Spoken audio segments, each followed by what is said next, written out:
르네상스는요, 이 문짝에서 시작되었습니다. 1501년에 성 세례요한 세례당 청동문 제작 경쟁이었습니다. 기베르티가 이기게 됩니다. 경쟁에서. 그래서 이 사람이요, 그 이후에 21년간 이 문짝 하나만 만듭니다. 그 피렌체 정부에서요, 이 한 사람에게 21년간 지원을 해준 겁니다. 그렇다면 경쟁에서 진 사람은 어떻게 되었을까요? 이제 새로운 프로젝트를 맡깁니다. 패배자에게 새로운 기회를 준다는 것입니다. 그래서 브루넬레스키가 피렌체 상공을 장악하는 산타 마리아 델 피오레 성당의 도움을 완성하게 된 것입니다. 메디치 가문이 왜 위대합니까? 바로 동방에서 온 플라톤주의자들을 700명이나 초청해서 플라톤의 전집을 새로 유럽에 소개함으로써 기존의 아리스토텔레스주의의 플라톤주의를 충격시킴으로써 미켈란젤로와 같은 그런 위대한 인물을 탄생시키게 된다는 것입니다. 미켈란젤로와 같은 개인이 어떻게 르네상스를 완성합니까? 세상을 바꾸기 위해서 몰입하고 파라곤을 추구했다는 것입니다. 남과 경쟁하는 것이 아니라 오늘보다 나은 완벽을 추구하는 내일의 나와 경쟁함으로써 르네상스를 완성하게 되었다는 것입니다.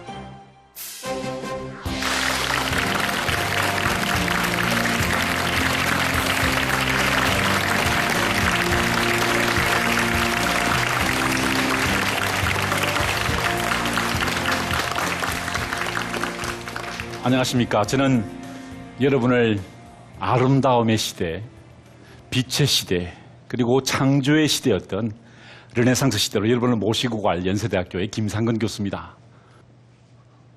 오늘은 그 르네상스 시대의 긴 그림자를 드리웠던 두 명의 화가를 여러분들께 소개하고자 합니다. 엘 그레코와 까라바조라는 인물인데요. 자, 르네상스 최고의 화가들이 모였던 순간이 있습니다. 아마 1512년 어간일 겁니다. 그 어간에 이 네 명의 예술가들이 함께 모였습니다. 아니, 세 명의 예술가와 한 분의 후원자지요. 보시는 것처럼 율리우스 2세 교황님과 그의 보호를 받고 있던, 그의 후원을 받던 세 명의 예술가가 있었습니다. 조각에는 미켈란젤로, 그리고 건축에는 브라만테, 마지막으로 회화는 라파엘로였죠. 이 세 명이 모였을 때가 아마 르네상스 최고의 전성기였을 것입니다. 조형예술의 3대 장르인 조각, 건축, 회화의 거장들이 함께 로마에 모여서 르네상스의 최전성기를 구가하게 된 것이지요. 자, 그런데 1527년에 사건이 터집니다. 바로 로마 대함락 사건이죠. 스페인의 군대가 로마를 침공합니다. 그래서 이 로마가, 이 영원한 도시 로마가 스페인 군대의 침공을 받아서 거의 초토화되게 되죠. 바로 그때 로마에서 활동하던 수많은 예술가들이 로마를 탈출하여 어디로 갔을까요? 바로 이곳 베네치아로 가게 됩니다. 그래서 15세기 중반 후반은요, 어디가 르네상스의 중심지였느냐? 바로 이 도시 베네치아였습니다. 별명은요, 알테르문디입니다. 세상의 다른 곳. 정말 다른 곳이에요. 가보시면 아시겠습니다만은 물 위에 떠 있는 도시입니다. 5세기경에 고트족들이 쳐들어오니까 이 라틴계 사람들이 뻘밭에 나가서 말뚝을 받고 살기 시작하면서 이 도시가 형성되게 되었지요. 차가 한 대도 없습니다. 그런데 여러분, 이 도시에 입항하는 배는 반드시 해야 될 일이 있었어요. 그게 뭐냐면은 우리 도시가 한 번도 본 적이 없는 것을 선물로 바쳐야 합니다. 그것이 예의였어요. 이 도시에 입항하는 배들의.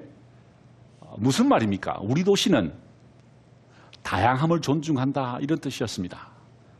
베네치아라는 도시는 정말 다양한 도시였어요. 종교개혁이 일어났을 때 종교개혁자들은 카톨릭 교회에 핍박을 받은 사람들이었죠. 어디로 피신했느냐? 바로 이 도시로 피신했습니다. 왜? 이 도시는 종교적 견해가 달라도 종교개혁자들을 받아주었기 때문이죠. 책도 출간하게 해주었습니다. 그 정도로 개방적인 도시였다는 것입니다. 이 개방적인 도시에 로마, 피렌체, 그리고 전 이탈리아에 흩어져 있던 많은 예술가들이 모여들므로써 이제 이곳이 16세기 중후반에 르네상스의 본고장이 됩니다. 이 도시를 대표하는 예술가가 누굴까요? 피렌체는 미켈란젤로가 있었고 로마에는 라파엘로가 있었습니다. 그런데 이 베네치아에는 이 그림을 그린 사람이 있었죠. 티치아노입니다. 영어로는 티시안이라고 그러기도 하죠. 자, 이 티치아노가 그린 멋진 작품 한번 볼까요?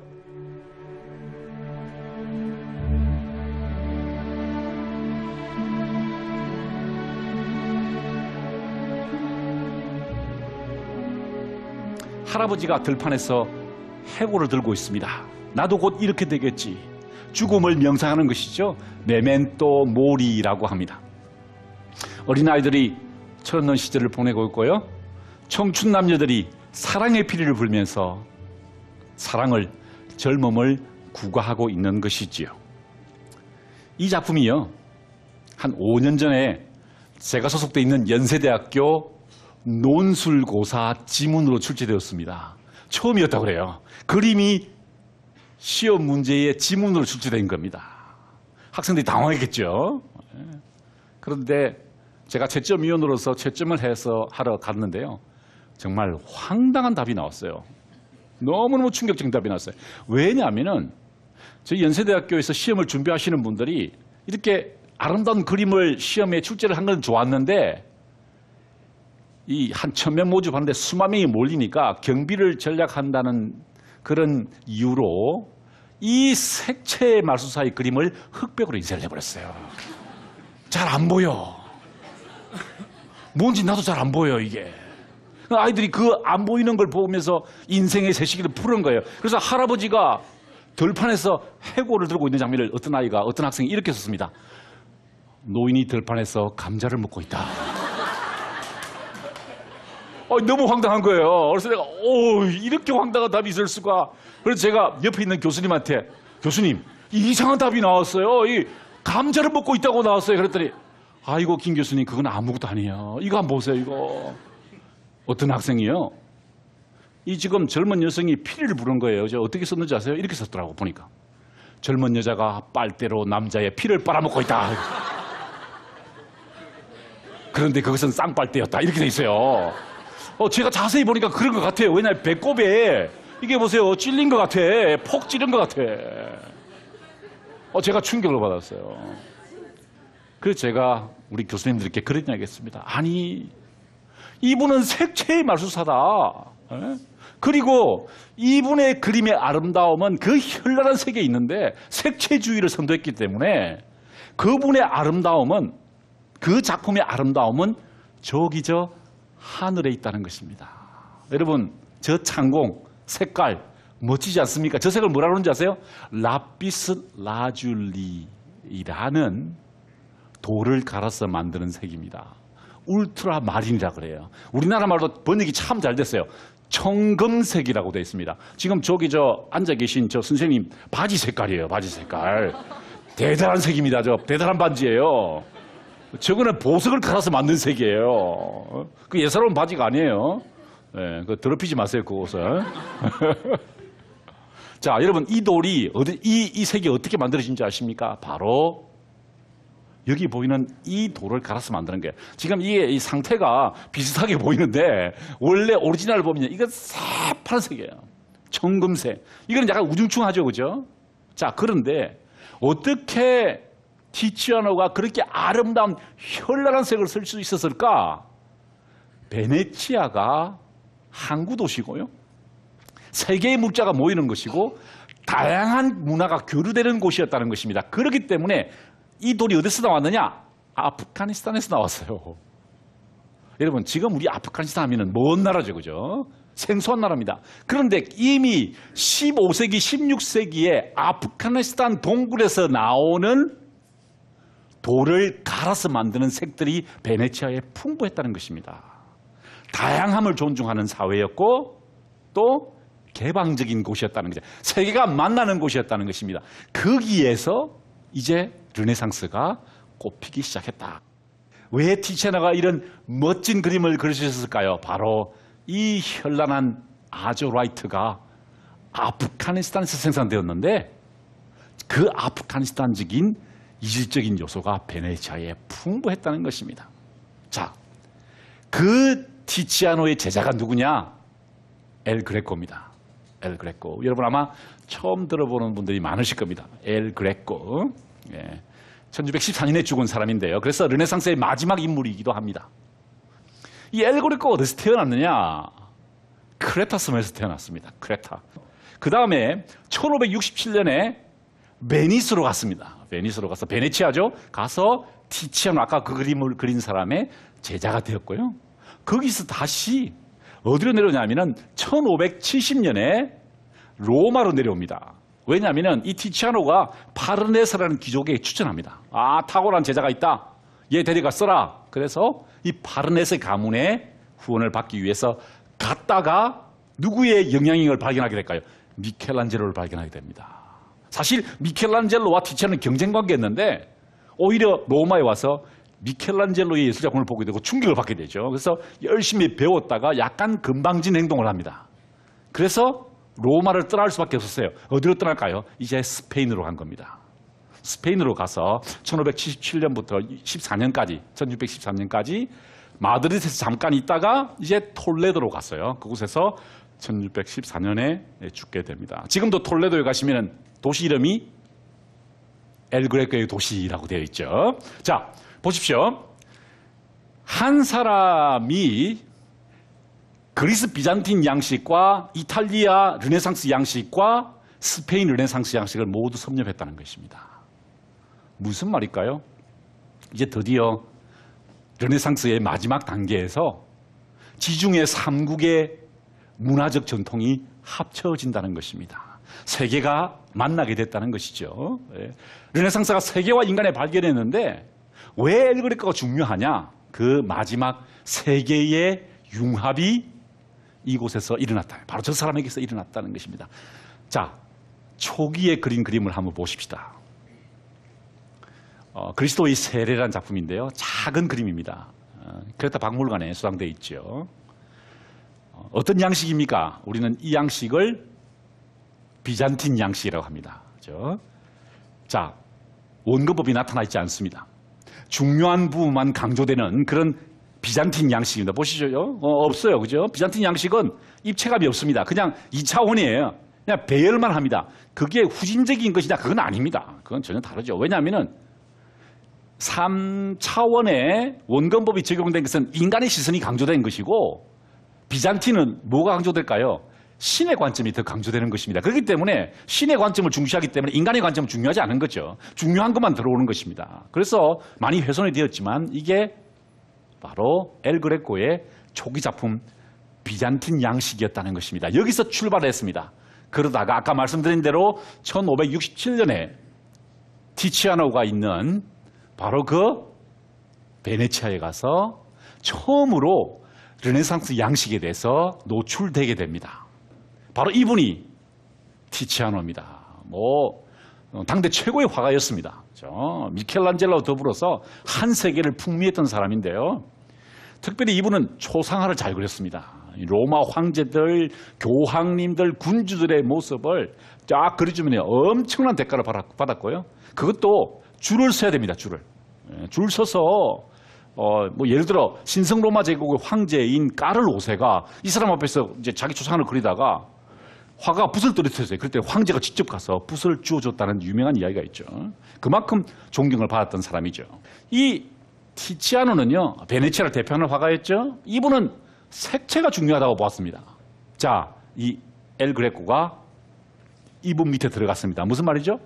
색채 우선주의에 먼저 들어갔다는 거죠. 이게요, 엘 그레코가 스승으로 삼았던 티치아노의 작품입니다. 감정적이죠, 그죠? 격정적입니다. 막달라 마리아가 눈물을 흘고 있는데 가서 보시면 이 눈에요, 눈물이 고여 있는데 진짜 눈물이 흐를 것 같아요. 진짜 감정적인 그런 색채가 중시되어 있는 그런 표현들이 나오게 됩니다. 자, 엘 그레코가 자신의 스승 티치아노 밑에서 무엇을 배웠을까요? 바로 르네상스의 원근법을 배운 것입니다. 자, 보이시죠? 어떻습니까? 장님을 고치시는 그리스도라는 작품인데 예수께서 장님을 고치는 장면인데요. 보시는 것처럼 정확하게 한 개의 소실점을 향해서 원근법이 적용되고 있습니다. 하늘을 보세요. 저 하늘 어디서 온 하늘일까요?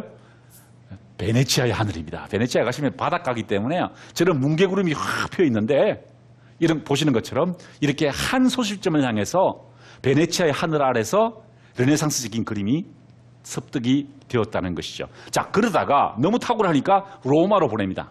로마로 보내는데 누구 밑에 파르네세라는 교황님을 배출한 가문에 이제 전소화로 보내게 됩니다.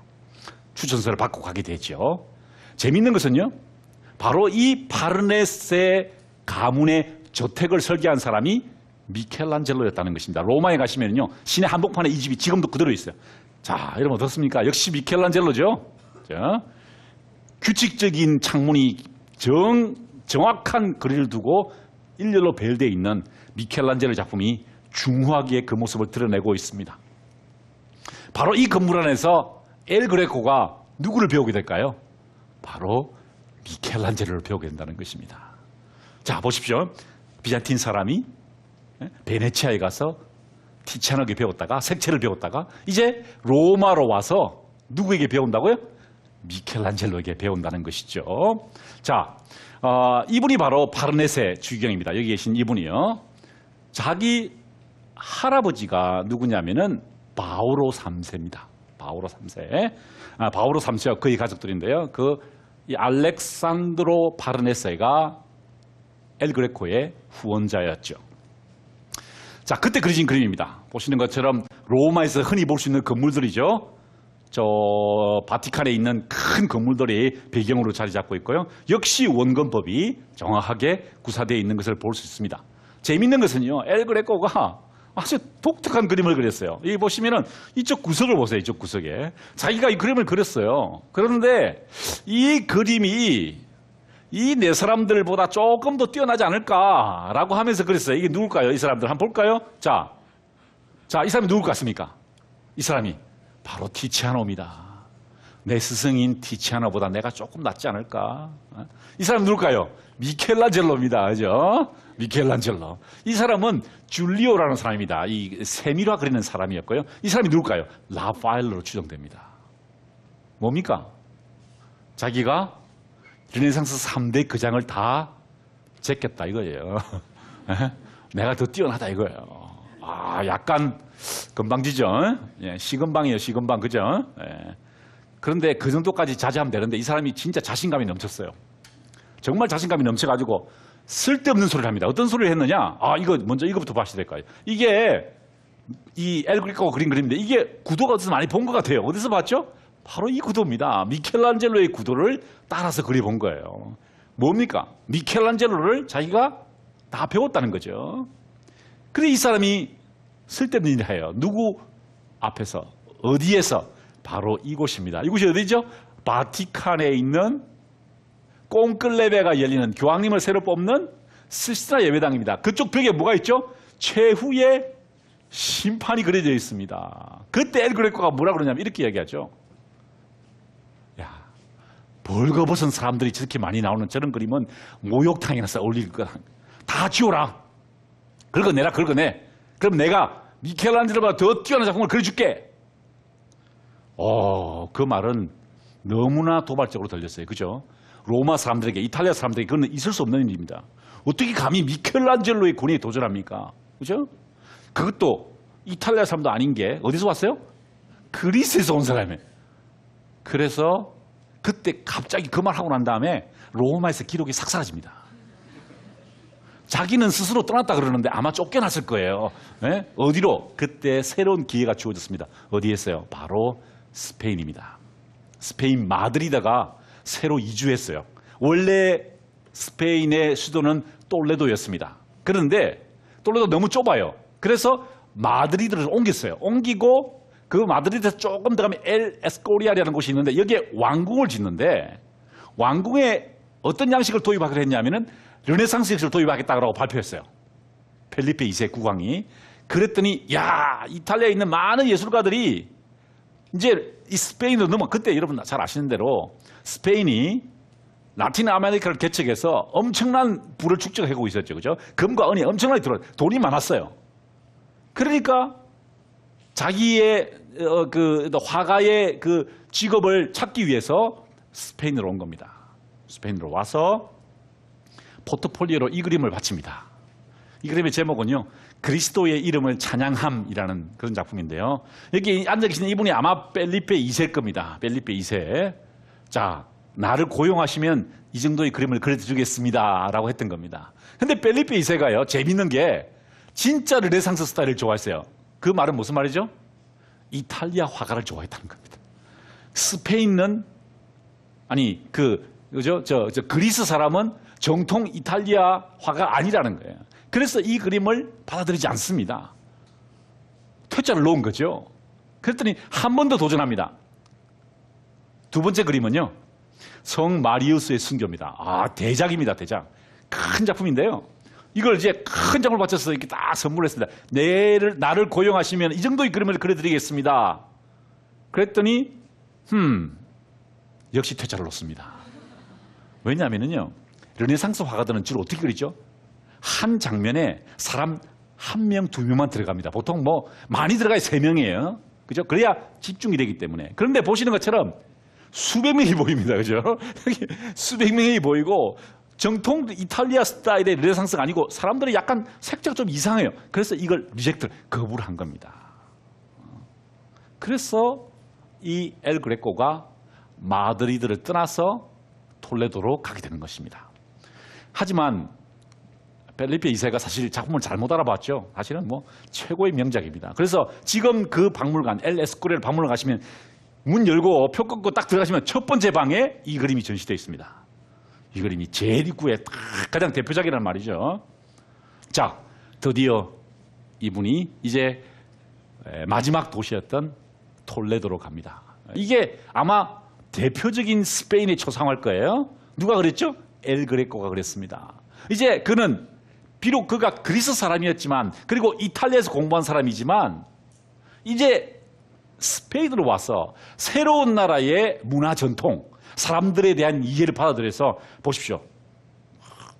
근엄한 기사의 모습을 그렸죠. 아마 여러분 스페인 가시면 이 그림 자주 보시게 될 거예요. 아마 스페인의 그 어떤 사람의 느낌을 가장 잘 표현한 그림이기 때문에 곳곳에 저 그림이 전시되어 있는 것을 볼 수 있습니다.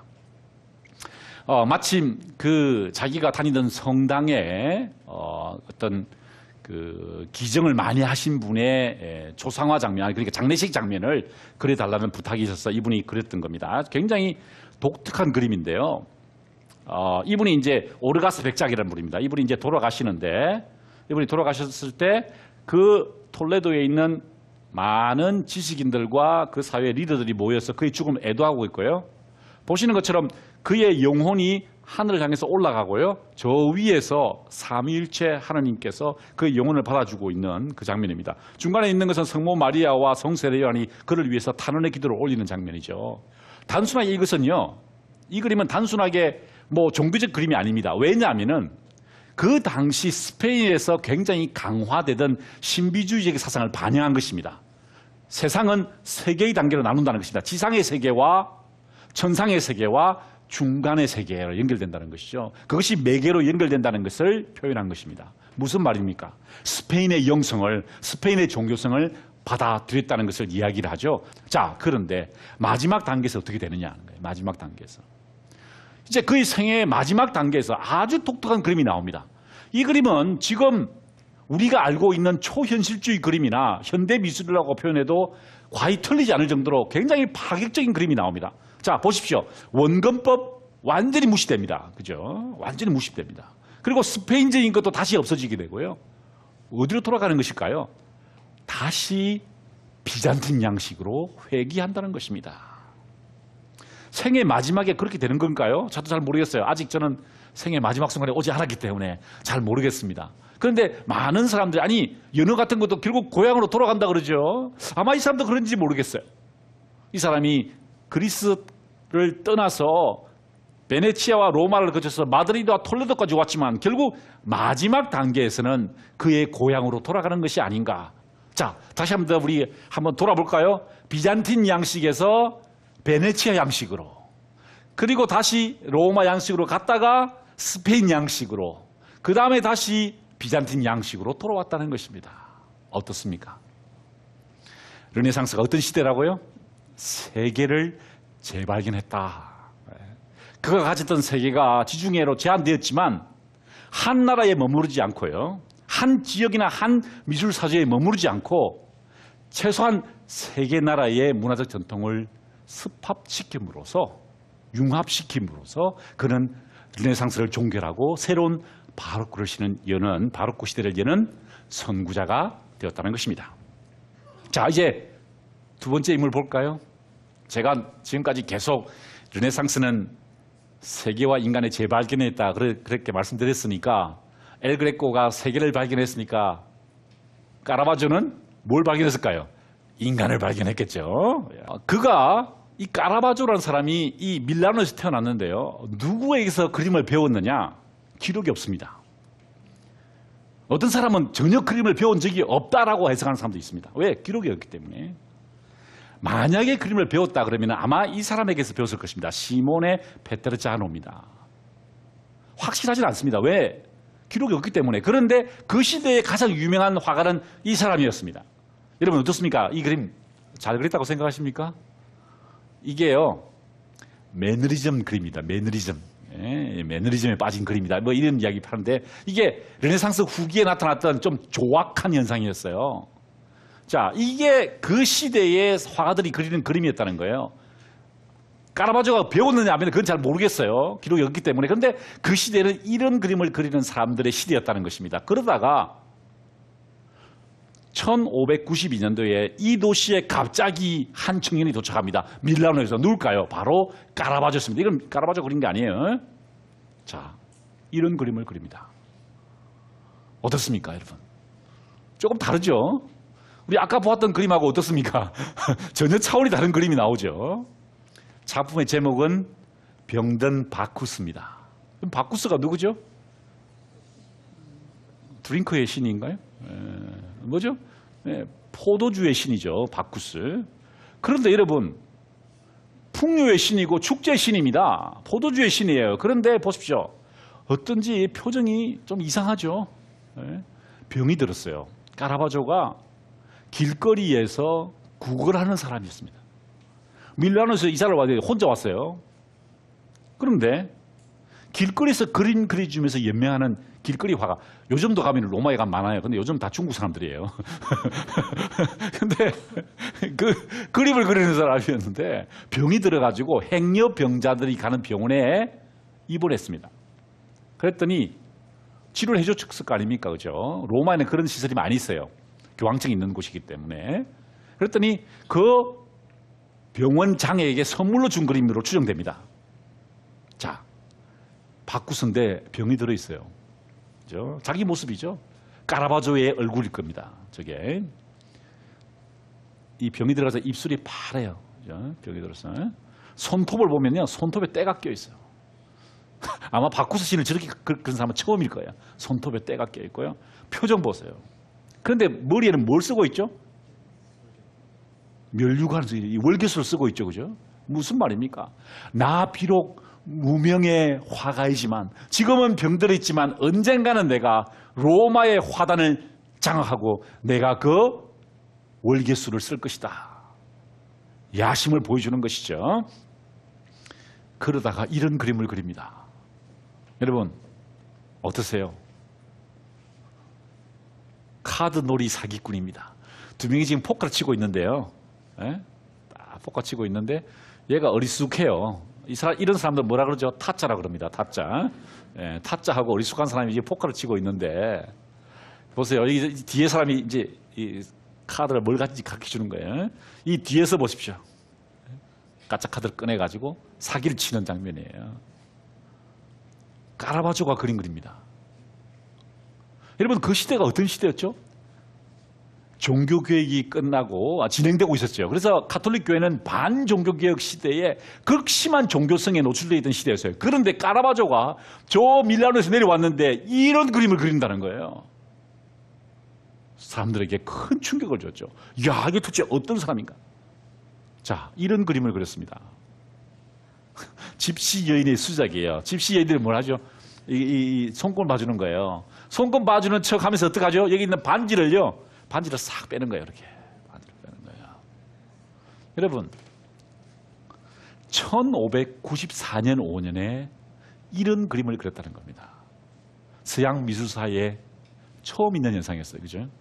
다들 종교화나 아니면 신화의 인물들 아니면은 국왕이나 교황님 그리는 게 일이었어요. 그런데 뭘 그리기 시작했죠? 속된 인간의 삶을 그리기 시작했다는 거예요. 그것도 사기치고 훔치고 욕망하고 싸우는 사람들의 이야기를 그려내기 시작하면서 이 카라바조가 새로운 시대를 열기 시작한다는 것이죠. 그것을 제일 먼저 바라본 사람이 누구냐? 델몬테 추기경이었습니다. 거기는 추기경이었는데요. 이 추기경은 어떤 사람이냐?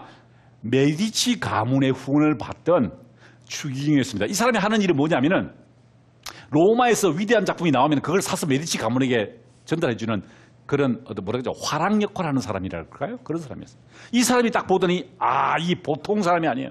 아주 싼 값에 이 두 그림을 아까 보았던 그 카드놀이 사기꾼하고 이 그림을 사고요.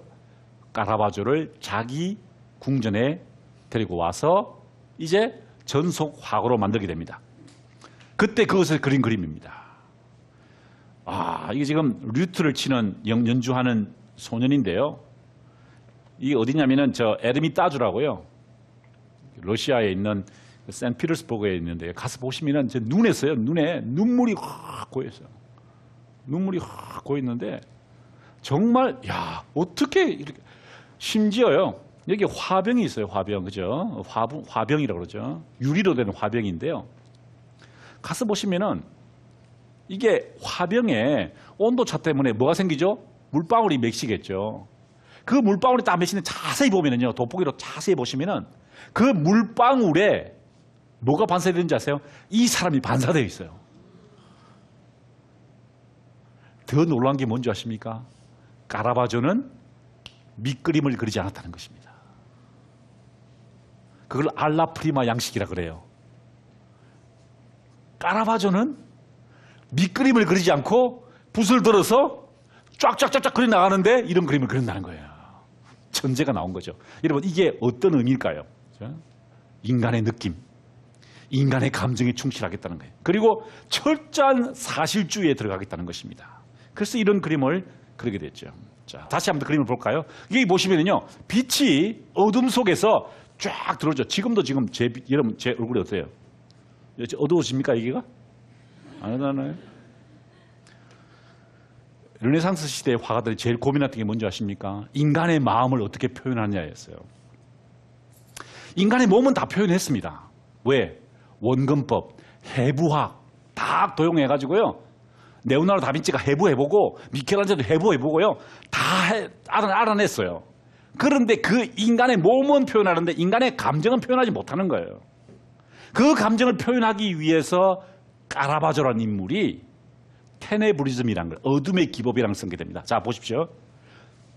어두운 방에서 빛이 쫙 비치는 거예요. 여기만 빛이 비치는 거죠. 그죠? 그게 이 사람 지금 어떤 표정이죠? 울고 있죠. 그죠? 사랑의 노래를 부르는 것 같아요. 이 가사가 바로 그 사랑에 대한 이야기이기 때문에 울면서 노래 부르고 있다는 겁니다.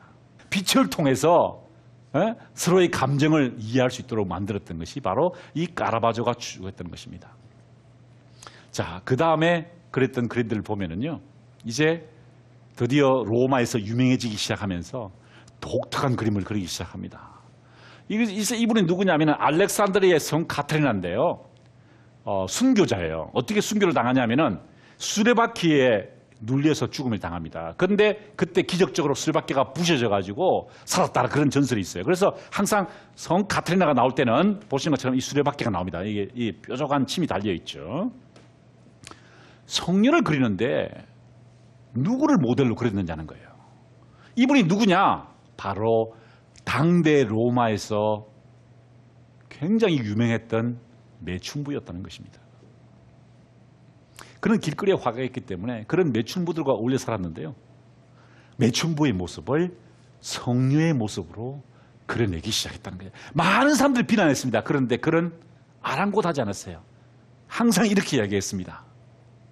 그들의 삶이 비록 추악하다 할지라도 그 이면에는 거룩한 부분이 있다. 그렇게 주장했죠. 이 까라바조가요, 얼마나 성격이 과격한 사람이냐면은, 자, 여러분 상상해 보십시오. 이런 그림이 그려지니까 사람들이 어떻게 반응할까요? 정통적인 그림을 보다가 이 그림을 보고 깜짝깜짝 놀라는 게 사람들이. 그래서 그의 추종자들이 나오기 시작했습니다. 그래서 그 사람들 이름을 까라바기라고 합니다. 까라바조를 추종하는 사람들이에요. 막 까라바조를 따라 그리는 거예요. 그죠? 정통의 그림과 다르잖아요. 그죠? 막 한두 명 나오고 조명이 탁 때리고 사람의 마음이 굉장히 격하게 표현되는 이걸 막 따라 그리기 시작했어요. 근데 까라바조가요, 칼을 들고 다니면서 동네 화실을 돌아다니는 거예요. 그 자기하고 비슷하게 그리잖아요. 그러면 쫙 찢어버려요. 또 가다 다음 방에 들어가가지고 비슷하잖아요. 쫙 찢어버려요. 왜 나 따라하냐고. 네가 나를 따라올 수 있는 거 같냐고. 그랬더니 막 화가들이, 다른 동료 화가들이 비난했어요. 니만 그러면 뭐 전매 특허냈냐. 그때 어떻게 한지 아십니까? 내가 어떻게 그림을 그렸는지 보여줄게. 그리고 그림을 그렸는데 이 그림을 그렸어요. 이거 어떻게 알게 됐느냐? 엑스레이를 촬영해봤어요, 학자들이. 그랬더니 놀라운 사실이 나타났어요. 이 그림을 그렸을 때 처음에 헬레나 폴론스는 벗은 몸이죠. 이 유디트도 완전 나신으로 그렸다는 겁니다. 딱 그려놨어요. 그래서 사람들이 와, 잘 그렸다 했어요. 그래, 너 다음날 내일 다시 와라 그랬어요. 가보니까 이번에는 옷을 입고 있는 거야. 엑스를 찍어보니까 완전 나신이 있고요. 그 다음에 그 위에다 덧칠을 또 한 거예요. 옷을 입힌 거야. 무슨 말 하는 거죠? 너희들은 나를 따라올 수 없다는 거예요. 너희들은 나를 따라할 수가 없다는 거예요. 그것도 구도를 안 그리고 먼저 그리고 그 다음 날 오니까 옷을 입혀놓는 모습으로 딱 그려냈다는 거죠. 그래서 까라바기라는 인물들이 막 나오기 시작합니다. 나중에 여러분 렘브란트, 루벤스 누구한테 배울까요? 다 이 사람한테 배웁니다. 이 사람한테. 이 사람이 없었다면 렘브란트도 그림 아시죠? 빛 속에서 루벤스 그림도 그렇잖아요. 누구한테 배웠느냐? 바로 이 까라바조와 까라바기에게 배웠다는 거죠. 자, 이제 이분이 드디어 유명해졌습니다. 그랬더니 로마에 있는 곳곳에 있는 성당에서 주문이 들어옵니다. 바로 이 산루이지 프란체시 성당, 프랑스 사람들이 미사를 드리는 로마의 성당이죠. 그 성당에서 제가 그때 한번 설명드렸습니다마는 성 마태를 부르시는 예수입니다. 예수께서 성 마태를 부르고 있는 거예요. 지금 뭐 하고 있냐? 술집에서 도박하고 있는 거예요. 그죠? 보니까 도박하고 있는 거예요. 그때 나를 따라오느라 내가 너를 제자를 만들겠다 그랬더니 이 사람이 여기 있다가 나요? 나? 이렇게 하고 있는 장면이에요. 그죠? 자, 여러분 이 빛을 보십시오. 빛이 쫙 들어오죠? 테네브리즘이라는 거예요. 그 빛이 어디까지 때려갑니까? 바로 여기까지 다 비추는 거예요. 그의 영혼을 때리는다는 그런 의미겠죠. 처음으로 이런 그림이 그려지게 되었다는 것입니다. 산타 마리아 델 포포로 성당의 1600년에 성 베드로의 순교라는 작품이 역시 어둠의 기법이 적용됐습니다. 그 이후에 이런 이 지금 독일에 있는 그림인데요. 승리자 큐피트라는 작품입니다. 제가 참 이 그림을 좋아하는 이유가 뭐냐면요. 이 까라바조가 이런 그림을 그릴 때 무엇을 주목했냐는 거예요. 제가 확대를 해볼까요? 이 발입니다, 발. 이 발에 낀 때 보세요, 때. 네? 발가락 사이에 낀 때 하며 이 발 사이에 낀 때들을 보세요. 무슨 말입니까? 철저한 인간의 모습을, 솔직한 인간의 모습을 그려내기 시작했다. 어둠의 기법으로 자신의 그 마음을 드러내게 할 뿐만 아니라 솔직하게 인간의 모습이 어떤지를 보여준다는 거죠. 제가 좋아하는 그림입니다. 의심하는 성 도마라는 장면인데 예수가 부활한 다음에 예수가 부활한다는 걸 믿을 수 없었어요. 도마라는 사람이. 그랬더니 예수가 뭐라고 하는지 아세요? 야, 내 상처에 손을 집어넣어 봐라 했더니 손가락을 집어넣는 거예요. 그런데 예수의 표정을 보세요. 담대하게 그 고통을 견디는 것이 아니라 지금 어떤 표정을 짓고 있죠? 아야 하고 있어요. 그렇지 않습니까? 표정 보세요. 야, 너무 깊이 들어갔잖아. 상상할 수 없는 그림이죠. 인간의 고통과 그 현실을 그대로 그려내기 시작했다는 것입니다. 유다가 배신합니다. 그렇죠? 키스를 하죠. 그때 이 예수가 그 유다의 배신, 자기 제자의 배신을 견디면서 손가락을 탁 같이 견디는 모습을 봤어요. 근데 이 뒤에 있는 사람이 누군지 아세요? 바로 이 사람이 이 까라바조예요. 까라바조. 이 까라바조가 등불을 들고 저 멀리 예수를 바라보고 있는 거예요. 왜? 이 사람의 삶은 폭력으로 얼룩진 삶이었거든요. 길거리의 삶이었어요. 근데 구원은 진짜 어디서 오느냐는 거예요. 구원은. 그 등불을 들고 저 멀리 어둠 속에 있는 예수의 얼굴을 바라보고 있었다는 것이죠. 충격적인 거 하나 더 보여드릴까요? 성처녀, 성녀 마리아의 죽음입니다. 자, 성모 마리아가 죽었습니다. 그런데 까라바조가 어떻게 그린 줄 아십니까? 충격을 줍니다. 물에 빠져 죽은 매춘녀를 그린 겁니다. 보세요. 물에 빠져서 죽었기 때문에 살이 퉁퉁 불어 있어요. 얼굴이 허옇게 불어 있어요. 자, 물속에 빠지면 어떻게 돼요? 물을 먹게 되죠. 배가 불러 있어요. 이런 모델을 성녀라고, 성녀 마리아라고 표현했다는 것이죠. 까라바조가 왜 그렇게 그랬을까요? 인간의 모습을, 인간이 가장 속된 삶을 살지만 거기에 성스러움이 있고 그 성 속에 속이 있다는 것을 보여주기 위해서 이런 그림을 그리게 되죠. 그래서 이 그림이 당장 가톨릭 교회에서 거부당합니다. 이제 누가 이런 그림을 전시하겠어요? 누가 샀을까요? 루브르 박물관에 사서 지금 루브르 박물관에 전시되어 있습니다. 자, 그러다가 1606년에 살인을 저지릅니다. 이 사람이 그냥 테니스 게임을 하다가요. 자기 애인 앞에서 테니스 게임 하다가 우쭐한 거예요. 그러다가 남자하고 싸움이 붙어가지고요. 찔렀습니다. 그 사람은 감옥을 16번 갔어요. 16번. 완전히 뭐 천재인데 아주 불안당 같은 사람이었다는 거죠. 과격하고. 지금 그랬어요. 이탈리아의 영웅입니다. 이탈리아 사람들이 그런 삶을 살기를 원해요. 천재적이면서도 과격한 삶을 살려고 그래요. 이렇게. 자, 그래서 살인을 저지르고 나폴리를 거쳤어요. 팔레르모, 시라큐사, 그 다음에 여기 말타 섬까지 도망을 갑니다. 계속 도망가요. 왜? 이제 살인을 저질렀기 때문에 현상수배범이 되었거든요. 그래서 도망 다니면서 이런 그림을 그립니다. 갑자기 그의 그림이 점점 어두워져요. 엠마오에서의 저녁 식사. 예수께서 지금 보시는 것처럼 빵 몇 개를 들고 기도하시는 장면에 사람들이 이분이 예수구나 발견하는 그 장면입니다. 어둠 속에 있는 데서 사람들의 표정을 보세요. 시대 사람들이 가난하거든요. 지금도 가난해요. 그러니까 가난한 사람들의 모습들을 저렇게 그려내기 시작했다는 것입니다. 예수의 고문 장면이죠. 그죠? 카포디몬테라고요. 나폴리에 있는 건데 여기 지금 전시되어 있습니다. 어떤 모습을, 왜 저런 모습을 그렸을까요? 자꾸 자신의 고통을 이야기를 하는 거겠죠. 그리고 이 말타에 있는 성요한 대성당에서 큰 그림을, 대작을 그려줍니다. 왜냐하면 기사가 되면요, 살인죄를 한번 유예해줘요. 그래서 이 섬에 가서 성요한 기사단이 되려고 합니다. 그래서 그 되려면 그림을 하나 그려줘야 되죠. 그래서 이 그림을 그렸는데요.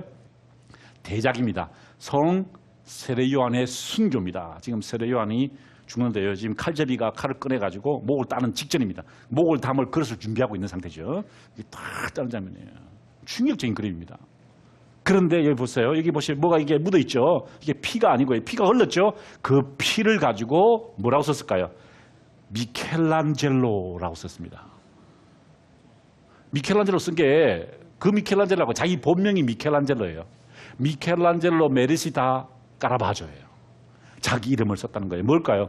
순교자의 피를 통해서 자기가 정화되고 싶다는 걸 보여준 거죠.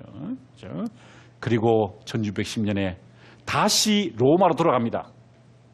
교황청에 자수하기를 원해요. 그런데 교황청에서 어떤 보험을 내는지 아십니까? 까라바조를 잡아오면은, 산채나 죽은 자를 잡아오면은 그에게 보석금을 내겠다 했더니 까라바조 자기가 자기 목을 잘라가지고 그 그림을 들고 올라간 거예요. 그림을. 이걸 이중초상이라고 그럽니다. 자, 보세요. 자아가 두 개로 분열되었다는 겁니다.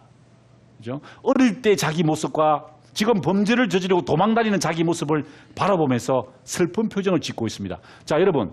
다비드가 골리앗을 죽였어요. 그러면 의기양양해 싸움에서 이겼으니까. 그런데 표정이 어때요? 슬퍼요. 자기를 바라보면서 자기를 대상화하면서 슬퍼하고 있던 장면이에요. 뭘까요? 이중성이 노출된 것이죠. 이중성. 그죠? 여러분은 어떤 존재입니까? 이중적인 존재죠? 그죠? 우리는 다 이중성에 노출되어 있다는 거죠. 그죠? 거룩함, 그리고 추함, 아름다움, 그리고 추악하면 그것이 공존하는 것이 우리의 인생이라는 것입니다. 카라바조가 그것을 그림으로 그림으로써 이제 드디어 르네상스가 문을 닫게 되고 새로운 시대 바로크가 시작된다는 것입니다. 무엇일까요? 인간이 발견된 것입니다. 어떤 인간이죠? 첫 번째, 가난과 절망 속에서도 희망을 품는 인간들. 보십시오. 가난한 무명의 화가가 야심을 불태우면서 내가 지금 병들어 있지만 언젠가는 내가 이 월계관을 쓰게 될 것이라는 그 야심을 보여주고 있고요. 욕망의 구렁텅이에서 허우적대는 인간의 진솔한 모습을 그렸습니다. 그죠? 어느 누구도 우리가 욕망이 있다는 것을 부정할 수 없죠. 욕심이 있다는 걸 부정할 수 없습니다. 그것을 그대로 자연스럽게 그려냄으로써 인간을 발견하려고 했다. 분노의 감정을 주체할 수 없는 인간의 내면입니다. 우리가 화가 나면 어떻게 됩니까? 분노를 터뜨리게 되죠. 그것을 솔직하게 그려냈다는 것입니다. 성스러움과 속된 모습이 혼재하는 모습. 그렇죠? 가장 거룩한 존재 가운데서 가장 추악함이 있고 가장 추악한 현상 가운데서 거룩함도 존재할 수 있다는 그 근대적 사고의 출발점을 카라바조가 제공해 준 것이죠. 초자연적 기적을 의심할 수밖에 없는 인간의 그 솔직한 감정, 예수의 상처에 몸을 손가락을 넣어볼 수밖에 없는 그 인간의 감정도 함께 표현했다는 것입니다. 마지막으로 이중성이라는 근대의 정신, 근대성에 노출된 인간의 모습을 그렸습니다. 당신은 누구에게서 그리는 법을 배웠습니까? 당신의 예술의 영감을 받는 원천은 무엇입니까? 물었어요. 그랬더니 카라바조가 창문 밖을 가르치면서 이렇게 이야기했습니다. 가르치면서 저기 밖에서 걸어다니고 있는 사람들이 보이십니까? 거리에서 지나는 모든 사람들이 나의 스승입니다. 라고 대답했다는 거죠. 자, 이것이 오늘 강의의 끝입니다. 어떻습니까, 여러분? 어떻게 하는 것이 우리 가운데서 진정한 인간의 의미, 진정한 세계의 의미를 발견하게 되는 것일까요? 밤이 깊었습니다. 한번 생각해 보시면서 잠드는 시간이 되었으면 좋겠습니다. 감사합니다.